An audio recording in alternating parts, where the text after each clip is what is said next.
This is the Big O Show. This is the Big O Show. Ready to rock. There he is, the man, the myth, the legend. That is Matt Verderame from Sports Illustrated. Matt, how you feeling, baby? You feeling good?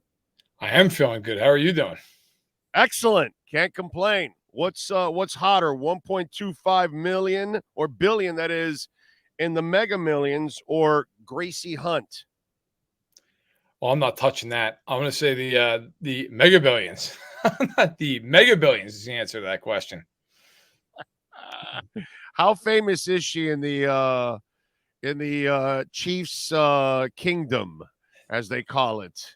Because she's constantly throwing up the thirst traps. You know, it's fine. Like, she's not that. Like, I don't know that many Chiefs fans who sit there and have conversations about Gracie Hunt. Not to say that people are unaware that, of course, that she's the daughter of Clark Hunt. But I've interviewed her a few times. She works closely with Special Olympics. And so I've had a few conversations. I think one of them was on a podcast when I used to work at Fansided. But yeah, I can't say Chiefs fans are more preoccupied with Chris Jones right now and everything going on with that than they are with anything to do with Gracie Hunt. That's for sure. Well, usually in the offseason, she kind of takes a center stage because she's like, keeping them busy with all those pictures all over the place. So for you fellas out there, especially you single fellas out there, Gracie Hunt, you can go check it out. But yeah, she's a very active Chiefs fan. She does look cool, by the way. I don't know her from Adam, but she actually looks like she's cool and fun when I see her. I've only interviewed her a couple of times. We used to follow each other on Twitter. I don't think we do. I don't even know if we do. I have to look. But she's always been cool. Like, whenever I've had any interaction with her, I've always had a pleasant conversation. So like I said, she does work very closely with Special Olympics. And look, one of these days maybe she'll own the team. I mean, she's pretty active. She's there every game. She's there all the time. She's very involved with the Chiefs. So is she next in line at some point? Perhaps. But she's very invested with them for sure. Yeah, no. And one thing, like I said, every interview I've ever seen from her, because, you always see the pictures of her, and she's a good looking girl, but she's actually a cool person, so and obviously way into her Chiefs. That's for damn sure, which if you're in the Hunt blood, it better be like that. Are you shocked that the Raiders are now they want to talk with Josh Jacobs about a contract? I mean, they can't sign him long term now. Yeah. What contract are you going to talk about? I mean, the Saquon-esque, hey, here's an extra $1 million if you rush for 1,800 yards. Like, just so people understand this completely, and I'm sure everyone watching does, but I'll reiterate. No team, including the Raiders, can sign Josh Jacobs for more than this season until after the season ends. That deadline, because he was tagged, has come and gone. So the Raiders, at this point, they cannot sign him to anything more than a one-year deal. The only way I think they could possibly do that is if they rescinded the franchise tag and made him an unrestricted free agent, which I don't think the Raiders are going to do. So this idea now that the Raiders want to come to the table, of course you want to come to the table now. It's August 2nd. 2 weeks ago was the deadline for this. It's like being the kid in school who says, well, I want to do extra credit. And the teacher said, well, it was due 2 weeks back. Like, yeah, but I want to do it now. I mean, well, you can't do it now. So the Raiders can put incentives in there. They can do all that stuff, but they can't sign him now to a 5-year contract. Like that would have to wait till after the season's over. Right. Yeah. And if you're Jacobs and his agent, I mean, all you're trying to do now is try to get as many guarantees as you can for this season. That's really the only thing you can do. The Saquon one was a joke because, bro, you have to get to 1,800 yards. Yeah. You might not get that extra $900,000 actually when it's all said and done. That, and on top of that, how do you not get it so that you can't be tagged next year? Like, if you're Jacobs, the first words out of my mouth would be, you cannot tag me next year. Right. That's it. Like, anything we sign that's part of the deal. If that's not part of the deal, if I'm the Raiders, I'd give them $5 million in incentives. Who cares? If they're not likely to be reached incentives, and that is the term they use, they're not against your cap. And the way they determine that is, have you ever done it before in your career? So if the Raiders say, look, here's a $5 million incentive to hit 2,000 yards rushing this season, it doesn't count against their salary cap. What do they care? Now, it would count next year. It would count toward 2024. But yeah, if you're the Raiders, as long as you can tag him again next year, you're good. You're fine. It doesn't really matter what you do. Yeah, no, I'm with you there. And once he puts you into that position that you can't tag him, then what you'll do is what's the name of that big ass pitcher that got traded to the Milwaukee Brewers and they were in the middle of a playoff race? Matthew? No, he went to the Yankees after, and they wore him out to try to get to the playoffs. Yeah, it was CC Sabathia. Sabathia, yes, exactly. Yeah. Sabathia, yes. Yeah, they're pitching him like every third day for a month, and they got there. Yeah, dude. That was hilarious. All right, what'd you think of the whole Sean Payton, Aaron Rodgers, and Nathaniel Hackett? Obviously, didn't really go too much into it, but what'd you think of this whole back and forth when it's all said and done? I can't stand when people in our industry try to rationalize things by coming up with like this whole idea that Sean Payton is using a Jedi mind trick, and he's using this interview to tell Russell Wilson, "Hey Russ, it's not your fault. It was actually Nathaniel Hackett's fault." Sean Payton's just a really honest guy who had a really honest moment.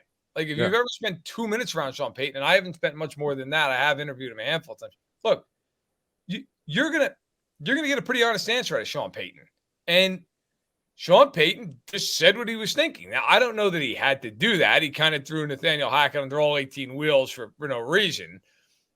But let's also just be honest about this. He wasn't wrong. I mean, Nathaniel Hackett did do one of the worst coaching jobs in NFL history. I mean, it's not like Sean Payton said something that was horribly incorrect. No. The question is, did he have to say it? And he didn't have to say it. I would argue that it was a misstep from this point.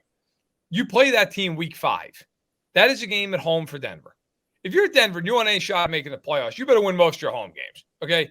That game now just got much tougher because the Jets, who, by the way, the Jets before and after that game play the Chiefs and the Eagles. If there was ever a week that the Broncos might have got the Jets, where the Jets were kind of like, yeah, well, we're a little bit worn out, that might have been the game. Not now. Now the Jets are going to be ready to go. And I will say, and I say this tongue in cheek, but I also would pay good money to see this. I want to see the Jets win that game for one reason. I want to see him carry Nathaniel Hackett off the field in Denver.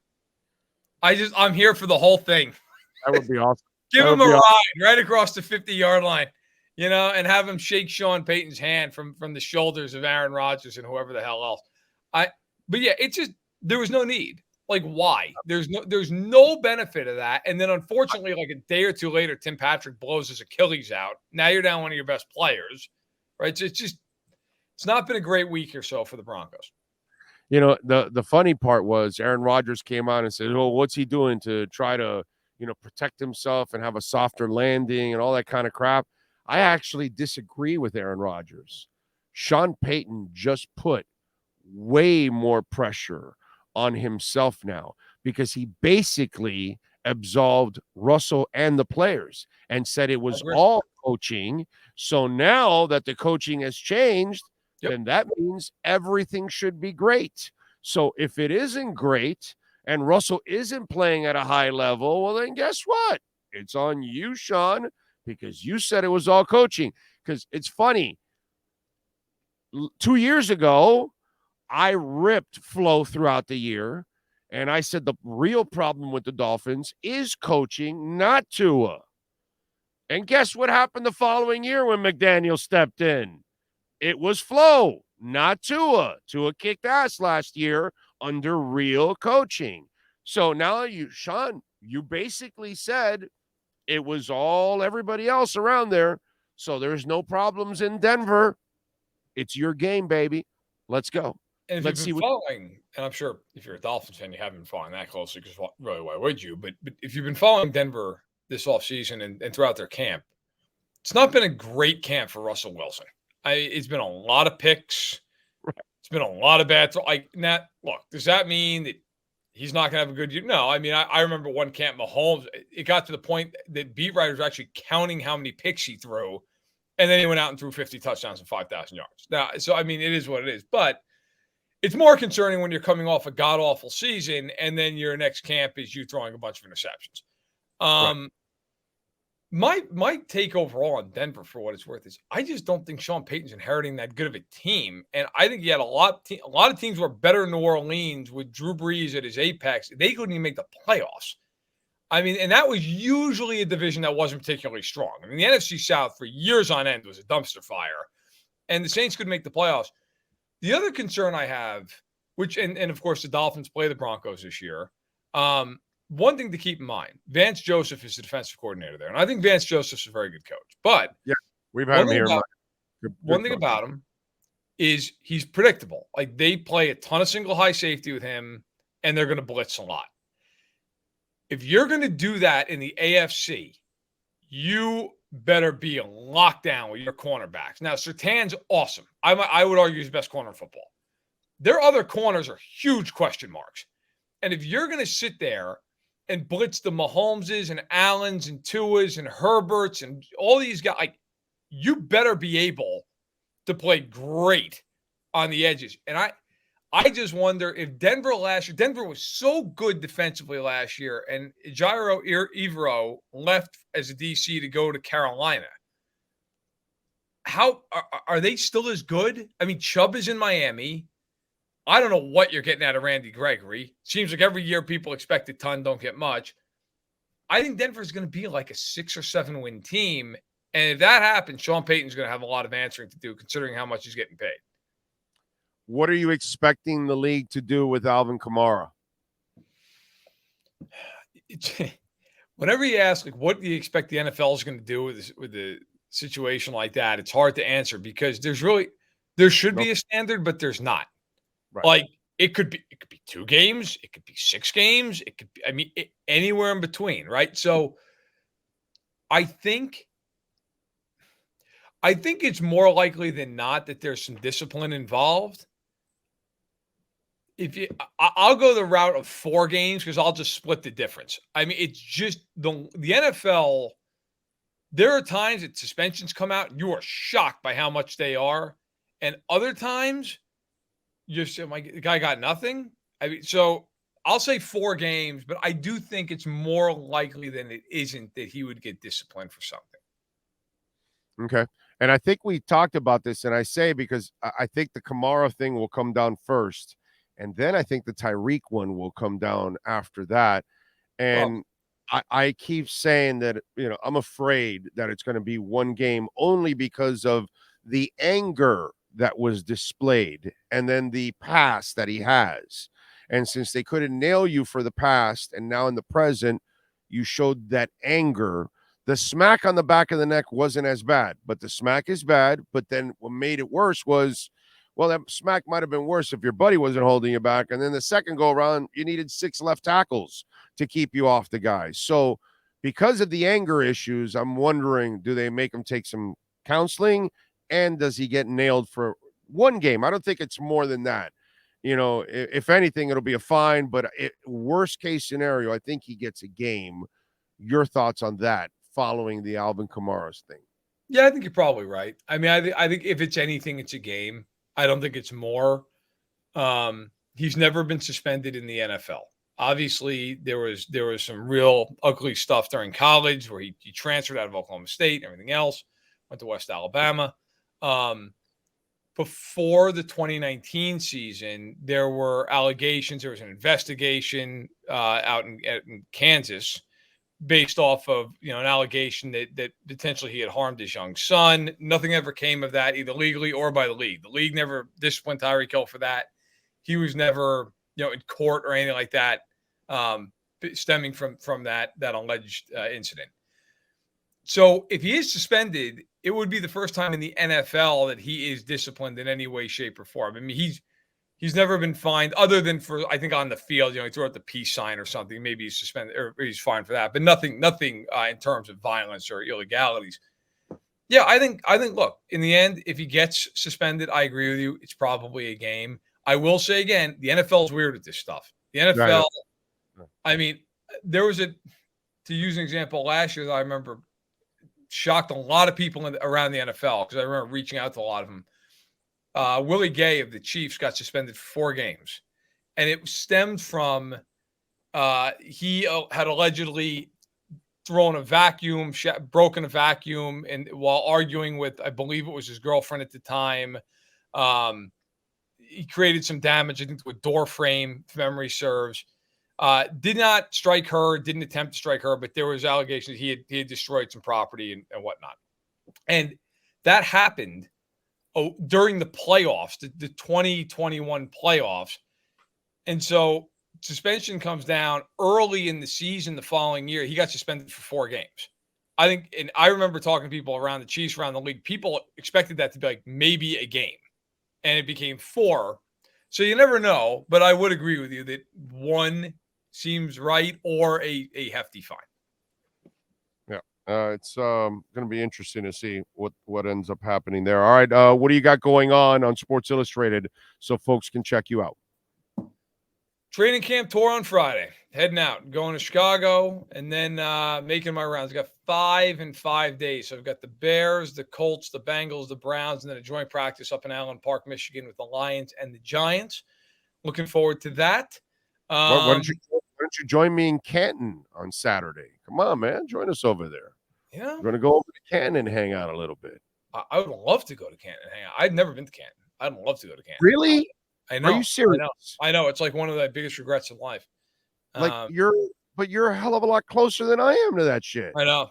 I've never been. Not been there. I've never been there. I almost went when Jerry Kramer got inducted for the Packers, because it's a long story, but I'd written a long form and you know, I talked to his daughter, I talked to him, and then he got in. I almost went to see that, but yeah, 5 camps in 5 days, and I'll have the Vikings, Packers, and Chiefs a little later on in the month. But I'm looking forward to that. I put out a piece today about every team's most likely Hall of Famer, which is kind of a fun piece. And then I've got for the Dolphins, Tyreek Hill. Okay. Tyreek Hill was the answer. So I thought Jalen Ramsey was my other, you know, I went back and forth. And I said, well, you know, Tyreek's been an all-pro like 4 times. He's made the Pro Bowl every year of his career. He's got a Super Bowl ring, as does Ramsey. But yeah, so it was a fun piece. And then over the next couple of weeks, maybe the next month, I'll have a couple features coming up. Did some research. Is this conference, the AFC, is it the best conference of all time for quarterbacks? I went back and did a lot of research. And I got to tell you, you could really make the case. And so I kind of lay it all out there and I'll let you decide. But it was a fun piece to write. I'm going to interview some people for it. It'll be good. It'll probably be out end of August, very beginning of September. So it has to compete with the 80s AFC. 80s AFC? Marino, Moon, Kelly. Yep. Elway. Elway. Yeah. Those Icos are, you know. Yeah, and those AFC days, we had some really good quarterbacks, dude. I will tell you, on the other side of it, this is a little nugget, a little teaser. So I went and looked. Right now in the NFC, the only projected starting quarterback who has ever made an all-pro team, first or second team, is Jalen Hurts, who made it last year as a second-team all-pro. He's the only NFC quarterback who's a projected starter who has an all-pro on his resume. There have been only 3 times since 1982 where a conference has only had one all-pro quarterback as a starter.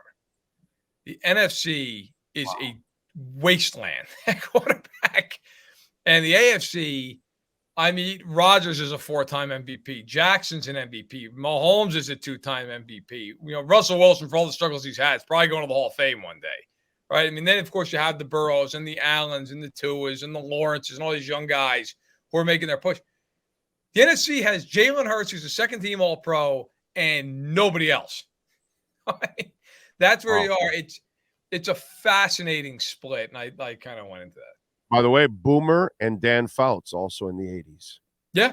Yep. Yeah. Boomer and Ken Anderson. Bengals had 2 MVPs. Yeah, so there, you start to look at the 80s, the AFC had some pretty damn And, good quarterbacks, and that would be the only era that I think would, you would have to compare it to and what's what's going. insane, they couldn't win a Super Bowl.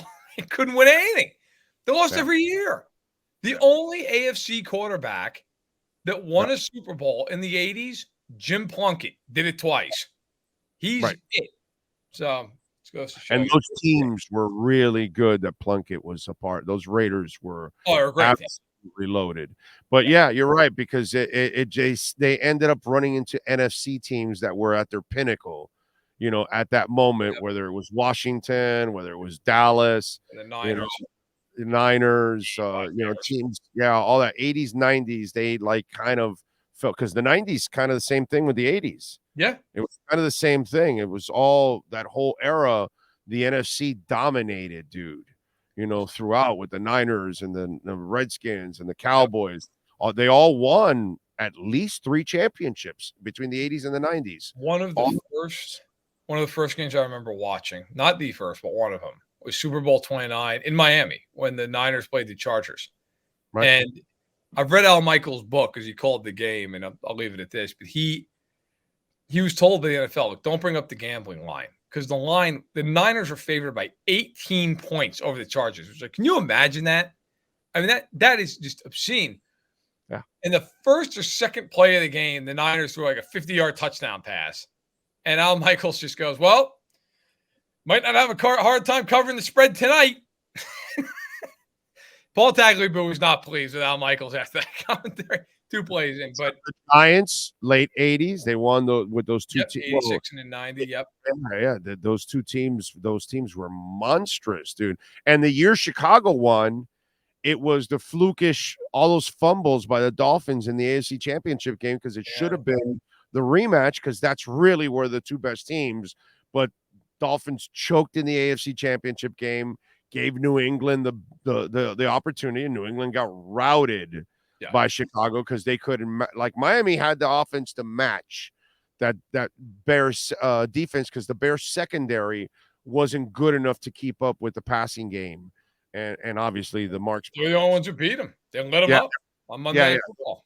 Yeah, those two. That was their kryptonite, was the passing game of the Dolphins, obviously. But yeah, it just seemed like it was bad luck for the AFC in the 80s and into the 90s that the NFC just dominated, dude. Even though they had the quarterbacks, although the quarterbacks that were playing for the NFC were very good, by the way. I'm writing the other feature I'm working on right now, which I think will also be out probably early September, is a piece about, in fact, right after I get off this interview, I have a few interviews to do, but the 1990s Bills, what is their legacy? 30 years now since that last Super Bowl appearance. But it's funny, everybody talks about them. Nobody talks about the Broncos, who preceded them, who got absolutely plowed in 3 out of 4 Super Bowls. Yeah. No, nobody. Now, part of that's because, to be fair, the Elway ended up winning later on. He won 2, but those teams were awesome. Those were the complete teams. That's why he got his ass kicked, because you're playing with Sammy Winder. You're not playing with a defense. Right. In Ricky fact, McNeil. the defense that they had was before Elway with Craig Morton, the Orange Crush. Yep. And then the Orange Crush offense, with Craig Morton, just wasn't good enough. And that was their problem. It was like the reverse.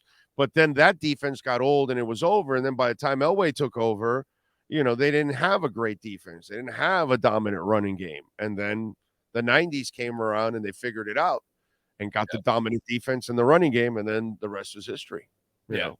Yeah. But it's interesting. It's interesting to go back. I am doing that piece on the 90s Bills, which I'm really looking forward to, because I find them to be maybe the most fascinating team in the Super Bowl era. I mean, one of the greatest teams ever. I don't care that that's the question now. I'm asking a lot of people who played for them and who played against them. Are they one of the greatest teams ever, or are they the biggest chokers of all time? What is your you get people on both sides. Do I blame them, or do I blame the kicker for the one? Because they should have won at least one. That's where I have a hard time calling the rest of the team out, when all the kicker had to do was put it through the uprights and they win it. You know what I mean? But having said, I watched them.